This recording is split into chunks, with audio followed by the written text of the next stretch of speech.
سلام بچه‌ها، من اومدم با مامانم هسلبک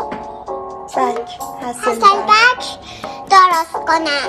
سلام به همگی. اومدیم یه هسلبک خیلی خوشمزه و خیلی راحت و سریع براتون درست کنیم که من این رسیپی رو از رامک رسیپی برداشتم. حتما صفحه‌شون رو داشته باشید، خیلی صفحه خوبیه، کلی به دردتون میخوره.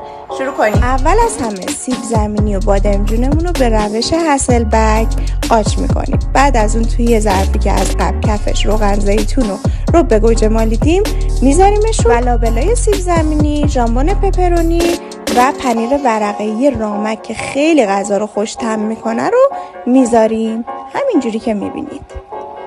بعد از اون برای بادمجونا ما یه سس خوشمزه داریم از ترکیب ریحون، پیازچه و پنیر دوژو رامک که طعم چداری فوق‌العاده و بافت لذیذی داره. نمک و فلفل و روغن زیتون هم اضافه میکنیم و لابلای بادمجون میذاریم. البته پنیر ورقه‌ای هم دوباره میذاریم. بعد میذاریم توی فری که از قبل با دم 180 درجه گرم شده. دوباره پنیر پیتزای رامک و پودر سوخاری رو با هم مخلوط میکنیم.